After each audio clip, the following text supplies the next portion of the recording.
APJ Abdul কালামের জীবন নিজেই একটি জীবন্ত মোটিভেশন। তার জীবনের অসংখ্য গল্পের মধ্যে ব্যর্থতা সামলানোর এই ঘটনাটি সবচেয়ে অনুপ্রেরণাদায়ক, যা আমাদের শেখায় কিভাবে একজন নেতা বা সফল ব্যক্তি প্রতিকূলতাকে জয় করেন। যখন স্বপ্ন ভেঙে চুরমার হয়ে গিয়েছিল, তরুণ বয়সে আব্দুল কালামের স্বপ্ন ছিল ফাইটার পাইলট হওয়া। তিনি দেরাদুনে ইন্টারভিউ দিতে যান। পদের সংখ্যা ছিল ৮টি, আর কালাম হয়েছিলেন নবম। মাত্র এক ধাপের জন্য তিনি পাইলট হওয়ার সুযোগ হারান। তিনি প্রচণ্ড ভেঙে পড়েছিলেন, কিন্তু সেই ব্যর্থতা তাকে থামিয়ে দেয়নি। তিনি নিজেকে বোঝালেন, হয়তো ভাগ্য আমার জন্য আরো বড় কিছু জমা রেখেছে। পাইলট হতে না পারা সেই ছেলেই পরবর্তীতে ভারতের মিসাইল ম্যান এবং রাষ্ট্রপতি হয়েছিলেন। ১৯৭৯ সালের সেই ঐতিহাসিক ব্যর্থতা SLV-3 মিশন। এটি কালামের জীবনের সবচেয়ে বড় শিক্ষা। ১৯৭৯ সালে ভারত প্রথম স্যাটেলাইট লঞ্চিং ভেহিকেল SLV-3 মহাকাশে পাঠানোর প্রস্তুতি নেয়। কালাম ছিলেন এই প্রজেক্টের ডিরেক্টর। ঘটনা, রকেটটি ওড়ার কয়েক সেকেন্ড পরেই বঙ্গোপসাগরে আছড়ে পড়ে। পুরো মিশনটি ব্যর্থ হয়। কোটি কোটি টাকার ক্ষতি এবং দেশের মানুষের প্রত্যাশা ভেঙে যায়। নেতৃত্বের উদাহরণ, কালাম খুব ভয় পেয়েছিলেন যে প্রেস কনফারেন্সে কি বলবেন। কিন্তু তখন ইসরো তৎকালীন চেয়ারম্যান অধ্যাপক সতীশ ধাওয়ান মঞ্চে এগিয়ে যান। তিনি মিডিয়ার সামনে সব দায় নিজের কাঁধে নেন এবং বলেন, আমরা আজ ব্যর্থ হয়েছি, কিন্তু আমি আমার টিমের উপর বিশ্বাস রাখি পরের বার আমরা অবশ্যই সফল হব। সাফল্য, ঠিক এক বছর পর ১৯৮০ সালে যখন মিশন সফল হয়, তখন সতীশ ধাওয়ান নিজে না গিয়ে কালামকে পাঠিয়েছিলেন প্রেস কনফারেন্স করতে। শিক্ষা, কালাম এখান থেকে শিখেছিলেন, যখন ব্যর্থতা আসে তখন নেতাকে সামনে দাঁড়িয়ে তার দায় নিতে হয়, আর যখন সফলতা আসে তখন তার কৃতিত্ব টিমকে দিতে হয়। কালামের কিছু অমর বাণী মোটিভেশন। কালামের জীবন দর্শন এই কয়েকটি লাইনে স্পষ্ট হয়ে ওঠে। ১. স্বপ্ন। স্বপ্ন সেটা নয় যেটা মানুষ ঘুমিয়ে দেখে, স্বপ্ন সেটাই যেটা মানুষকে ঘুমাতে দেয় না। ২. সূর্য। যদি সূর্যের মতো উজ্জ্বল হতে চাও, তবে আগে সূর্যের মতো পড়তে শেখো। ৩. ব্যর্থতা। ব্যর্থতা মানেই শেষ নয়, ফেল, বরং এর অর্থ হলো ফার্স্ট অ্যাটেম্পট ইন লার্নিং, শেখার প্রথম ধাপ। ৪. কঠিন সময়, আকাশের দিকে তাকাও, আমরা একা নই। পুরো মহাবিশ্ব আমাদের প্রতি বন্ধুত্বপূর্ণ, এবং যারা স্বপ্ন দেখে ও কাজ করে তাদের সেরাটা দেওয়ার জন্য ষড়যন্ত্র করে। আপনার জন্য বার্তা, আব্দুল কালামের গল্প আমাদের মনে করিয়ে দেয় যে আপনি কোথা থেকে এসেছেন বা আপনার ব্যাকগ্রাউন্ড কি সেটা বড় কথা নয়। আপনার জেদ, সততা এবং কঠোর পরিশ্রম আপনাকে জিরো থেকে হিরো বানাতে পারে। তিনি খবরের কাগজ বিক্রি করা থেকে শুরু করে দেশের সর্বোচ্চ পদ পর্যন্ত পৌঁছেছিলেন কেবল নিজের ইচ্ছাশক্তির জোরে। আপনার আজকের ব্যর্থতা হয়তো আপনার আগামীকালের বড় কোনো সাফল্যের প্রস্তুতি মাত্র। চমৎকার একটি অনুপ্রেরণামূলক সারসংক্ষেপ। আপনার দেওয়া পয়েন্টগুলো যেমন শক্তিশালী, তেমনি জীবনের প্রতিটি ক্ষেত্রে কার্যকর। নিচে আপনার দেওয়া তথ্যগুলোকে আরো সুন্দরভাবে সাজিয়ে উপস্থাপন করা হলো। সংক্ষেপে TLDR, সফলতা কখনো ভাগ্যের লটারি বা সঠিক মুহূর্তের অপেক্ষায় আসে না। সফলতা আসে নিজের ওপর অটুট বিশ্বাস, নিয়মিত কঠোর পরিশ্রম এবং ভয় ও ব্যর্থতাকে জয় করার সাহস থেকে। মূল বার্তা ও শিক্ষা। আপনার ভিডিওর মূল নির্দেশগুলো এখানে পয়েন্ট আকারে দেওয়া হলো। অসম্ভব বলে কিছু নেই, সাহস এবং আত্মবিশ্বাস থাকলে যে কোনো অসম্ভবকে সম্ভব করা যায়। বিশ্বাসের শক্তি, বিশ্বাস ভয় এবং অজুহাত দূর করে সফলতার পথ প্রশস্ত করে। দৃশ্যমান বনাম অদৃশ্যমান সংগ্রাম, মানুষ শুধু আপনার উজ্জ্বলতা দেখে, কিন্তু এর পেছনের নির্ঘুম রাত ও ত্যাগ কারো চোখে পড়ে না। তাই তারা একে ভাগ্য বলে ভুল করে। নিজের সিদ্ধান্তই শেষ কথা, আপনার ভবিষ্যৎ আপনার হাতে। অন্যের নেতিবাচক কথা যেন আপনার গন্তব্য ঠিক না করে। ধৈর্য ও সংগ্রাম, একটি বড় গাছ যেমন একদিনে বড় হয় না, সফলতাও দীর্ঘদিনের ধৈর্য ও পরিশ্রমের ফল। নিজের শত্রু নিজেই, সবচেয়ে বড় বাধা বাইরের কেউ নয়, বরং নিজের ভেতরের ভয়। ভয়ের চেয়ে বিশ্বাসকে এবং অজুহাতের চেয়ে কাজকে বেশি গুরুত্ব দিন। তুলনা বর্জন, প্রত্যেকের পথ আলাদা। কেউ আগে সফল হয়, কেউ দেরিতে, কিন্তু দেরিতে আসা সফলতা অনেক সময় সবচেয়ে সুন্দর হয়। ফেল মানেই শেষ নয়, মনে রাখবেন, ফেল মানে হলো ফার্স্ট অ্যাটেম্পট ইন লার্নিং। ব্যর্থতা হলো শেখার প্রথম ধাপ। কাজ দিয়ে পরিচয়, আপনার পরিচয় যেন কথায় নয়, বরং আপনার কাজ ও সাফল্যে প্রতিফলিত হয়।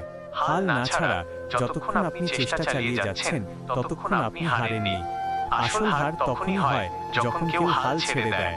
স্বপ্নকে লক্ষ্যে রূপান্তর শুধু স্বপ্ন দেখলেই হবে না, সেটিকে নির্দিষ্ট লক্ষ্যে এইম পরিণত করতে হবে।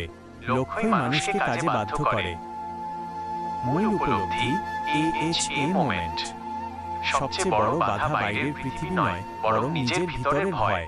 যেদিন আপনি ভয়ের চেয়ে নিজের বিশ্বাসকে বড় করবেন, সেদিন থেকেই আপনার সফলতার যাত্রা শুরু হবে। উপসংহার: সফলতা রাতারাতি আসার কোনো জাদু মন্ত্র নয়।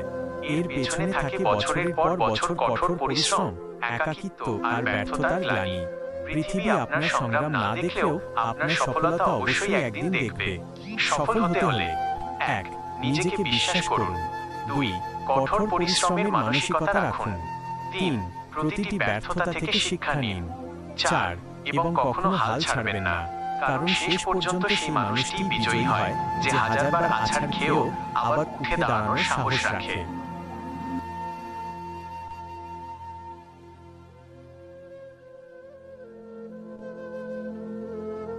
তুমি পারবে। নিজের ভেতরের শক্তিকে জাগাও।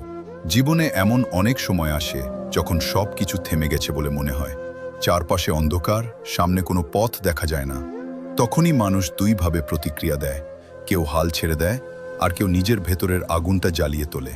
প্রশ্ন হলো, তুমি কোনটা? জীবন কখনো সহজ ছিল না, আর কখনো সহজ হবে না। কিন্তু একটা জিনিস সবসময় তোমার নিয়ন্ত্রণে থাকে, তোমার মানসিকতা। তুমি কিভাবে পরিস্থিতিকে দেখছো সেটাই নির্ধারণ করে তুমি জিতবে না হারবে। ব্যর্থতা মানেই শেষ নয়। অনেকেই ভাবে ব্যর্থতা মানেই সব শেষ, কিন্তু আসলে ব্যর্থতা হচ্ছে শেখার সুযোগ। তুমি যদি একবার পড়ে যাও, তার মানে এই না যে তুমি চলতে পারবে না, বরং এটা প্রমাণ করে তুমি চেষ্টা করেছো। মনে রাখো, যারা চেষ্টা করে তারাই ব্যর্থ হয়, আর যারা ব্যর্থ হয় তারাই একদিন সফল হয়। ছোট ছোট পদক্ষেপ, বড় পরিবর্তন। বড় কিছু করতে হলে বড় কিছু দিয়ে শুরু করতে হবে, এটা একটা ভুল ধারণা। আসলে বড় সাফল্য আসে ছোট ছোট নিয়মিত অভ্যাস থেকে। প্রতিদিন 1% উন্নতি করো। আজ 10 মিনিট পড়ো, কাল 15 মিনিট। আজ 5টা কাজ করো, কাল 6টা। এই ছোট ছোট জিনিসই একসময় বিশাল পরিবর্তন এনে দেয়। নিজেকে বিশ্বাস করো, তোমার সবচেয়ে বড় শক্তি তুমি নিজেই। যদি তুমি নিজেকে বিশ্বাস না করো, তাহলে অন্য কেউ কেন করবে? নিজেকে বলো, আমি পারবো, আমি শিখছি, আমি থামবো না। এই কথাগুলো শুধু কথা না, এগুলো তোমার মস্তিষ্ককে প্রোগ্রাম করে। কষ্টকে আলিঙ্গন করো। যত বড় লক্ষ্য তত বড় কষ্ট। কিন্তু কষ্টকে যদি তুমি শত্রু মনে করো, তাহলে তুমি হারবে। কষ্টকে বন্ধু বানাও। যখন তুমি কষ্ট পাচ্ছ, তখনই তুমি বেড়ে উঠছ। সময়কে মূল্য দাও। সময় চলে গেলে আর ফিরে আসে না। আজ তুমি যে কাজটা করতে পারো, সেটা কাল পর্যন্ত ফেলে রাখো না। একদিন তুমি পেছনে তাকিয়ে দেখবে, সময়টাই ছিল সবচেয়ে বড় সম্পদ। তুলনা নয়, উন্নতি।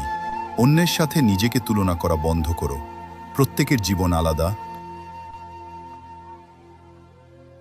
আপনার জন্য আরিয়ানের গল্পের মতোই হৃদয়স্পর্শী এবং শক্তিশালী আরেকটি মোটিভেশনাল গল্প নিচে দেওয়া হলো।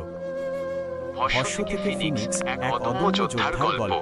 রাত তখন গভীর, চারপাশ নিস্তব্ধ। ফুটপাথের একটা ল্যাম্পপোস্টের নিচে বসেছিল আকাশ। সামনে তার ছেঁড়া কয়েকটা বই আর একটা পুরনো খাতা। কনকনে শীতের বাতাসে তার শরীর কাঁপছিল, কিন্তু তার চোখ ছিল বইয়ের পাতায় স্থির। দূর থেকে একটা দামি গাড়ি তীব্র গতিতে চলে গেল। সেই গাড়ির আলো এক মুহূর্তের জন্য আকাশের চোখে পড়ল। সে ভাবল, এই আলোর পৃথিবীতে কি আমার কোনো জায়গা হবে না? আকাশের বাবা ছিলেন একজন রিকশা চালক। 3 বছর আগে এক দুর্ঘটনায় তিনি পঙ্গু হয়ে যান। সংসারের সব ভার এসে পড়ে আকাশের ছোট কাঁধে। মা অন্যের বাড়িতে রান্নার কাজ শুরু করলেন। আকাশ দিনের বেলা স্টেশনে কুলির কাজ করত, আর রাতে ল্যাম্পপোস্টের নিচে বসে পড়াশোনা করত। অপমানের সেই দিনটি। একদিন তার এক সহপাঠী তাকে কাজ করতে দেখে সবার সামনে উপহাস করে বলেছিল, কিরে কুলি, স্টেশনের মাল বইতে বইতে কি বইয়ের পড়ার ওজন নিতে পারবি? তোর মতো ছেলেদের জায়গা ডাস্টবিনে, কলেজে নয়। সেদিন আকাশের খুব কান্না পেয়েছিল। সে দৌড়ে বাড়ি গিয়ে তার বাবাকে বলল, বাবা, আমি কি আসলেই পারবো? সবাই যে আমাকে নিয়ে হাসে। তার পঙ্গু বাবা তার হাত ধরে বলেছিলেন, মনে রাখিস বাবা, যে হিরে যত বেশি ঘর্ষণ সহ্য করে, তার উজ্জ্বলতা তত বেশি হয়। তোর এই কষ্টগুলোই হবে তোর সফলতার জ্বালানি। এই একটা কথা আকাশের হৃদয়ে আগুনের মতো জ্বলে উঠল। শুরু হলো অসম লড়াই। আকাশ নিজের জন্য একটা নিয়ম করে নিল, দিনে 12 ঘন্টা কাজ আর রাতে 6 ঘন্টা পড়াশোনা। যখন তার খুব ঘুম পেত, সে চোখে ঠান্ডা জল দিত আর ভাবত তার মায়ের সেই হাত দুটোর কথা, যা কাজ করতে করতে আজ কড়া পড়ে গেছে।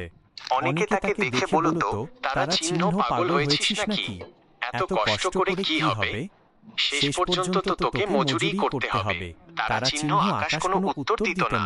সে জানত সিংহের গর্জন দূর থেকে শোনা যায়, কিন্তু তার শিকার করার প্রস্তুতি থাকে নিঃশব্দ। এক রাতে পড়ার সময় তার কাছে আলো ছিল না, মোমবাতি কেনার টাকাও ছিল না।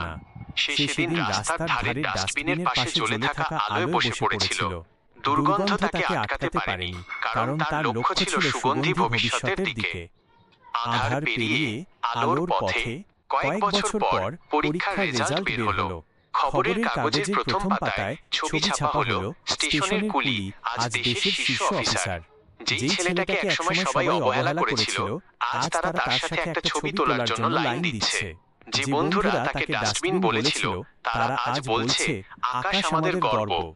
আকাশ সেদিন প্রথমবার বড় কোনো শোরুমে গিয়ে তার বাবার জন্য একটা হুইল চেয়ার আর মায়ের জন্য একজোড়া সোনার দুল কিনল। বাড়ি ফিরে মায়ের হাতে দুল জোড়া দিয়ে আকাশ বলল, মা, আজ থেকে আর তোমাকে কারো বাড়িতে কাজ করতে হবে না। তোমার ছেলে আজ তার ভাগ্যকে জয় করেছে। মা চোখের জল মুছতে মুছতে বললেন, আমি জানতাম সূর্যকে কখনো মেঘ দিয়ে বেশিক্ষণ ঢেকে রাখা যায় না। আপনার জন্য কিছু কথা। বন্ধুরা, আপনার বর্তমান অবস্থা আপনার পরিচয় নয়। আপনার পরিচয় হলো আপনি কতটা লড়াই করতে প্রস্তুত। যদি কেউ আপনাকে বিশ্বাস না করে, তাতে কিছু যায় আসে না। আয়নায় দাঁড়িয়ে নিজেকে বলুন, আমি আমাকে বিশ্বাস করি। যদি আপনার সামর্থ্য না থাকে, মনে রাখবেন, শূন্য থেকে যারা শুরু করে তাদের হারানোর ভয় থাকে না, শুধু পাওয়ার আনন্দ থাকে। যদি আপনি বারবার পড়ে যান, উঠে দাঁড়ান। কারণ পড়ে যাওয়াটা ব্যর্থতা নয়, পড়ে থেকে যাওয়াটাই আসল ব্যর্থতা। মনে রাখবেন, অন্ধকার রাস্তা দিয়ে হাঁটতে কষ্ট হয় ঠিকই, কিন্তু সেই রাস্তাই আপনাকে ভোরের সূর্যোদয় পর্যন্ত নিয়ে যাবে। আজ আপনি একা লড়ছেন, আজ আপনার চোখে জল, কিন্তু কাল আপনার গল্পটাই হবে হাজারো মানুষের অনুপ্রেরণা। নিজেকে কখনো সস্তা ভাববেন না। আপনি একাই এক বিশাল ক্ষমতা। শুধু ধৈর্য ধরুন, পরিশ্রম করুন এবং নিজের স্বপ্নের প্রতি সৎ থাকুন। আপনার সময় আসছে, শুধু থামবেন না।